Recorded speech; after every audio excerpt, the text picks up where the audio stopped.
Hi friend, तर आजचा cake बघा किती सुंदर आहे। आज मी गुलाब गुलकंद फ्लेवरचा केक बनवणार आहे। त्यासाठी मी या ठिकाणी व्हॅनिलाचा बेस शिजवून घेतला। त्याच्यात 3 लेयर करून पहिल्या लेअरमध्ये शुगर सिरप लावून आईस्क्रीम टाकून भरपूर असं गुलाब गुलकंद क्रश टाकून व्यवस्थित अशी त्याला क्रमकोट करून घेतलं। क्रमकोट केल्यानंतर केक हा मी जवळजवळ एक 10 मिनिटांसाठी फ्रीजमध्ये सेट करून घेतला आणि नंतर त्याची व्यवस्थित फायनल डिझाइन करून घेतली, फिनिशिंग करून घेतली आणि नंतर खालच्या साईडने त्याला व्यवस्थित पर्पल कलरचा स्प्रे मारला आणि साईडला जे स्प्रे उडाला होता तो पूर्ण मी व्यवस्थित क्लीन करून घेतला आणि छोटीशी व्हाईट बॉर्डर या ठिकाणी काढून घेतली।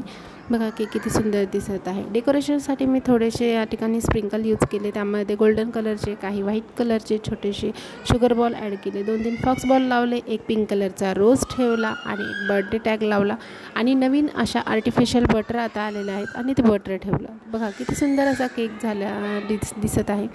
डिझाइन युनिक आहे। आवडल्यास लाईक करा, चॅनलला सबस्क्राईब करा। भेटूया पुन्हाच अशा एका नवीन व्हिडिओमध्ये। तोपर्यंत नमस्कार।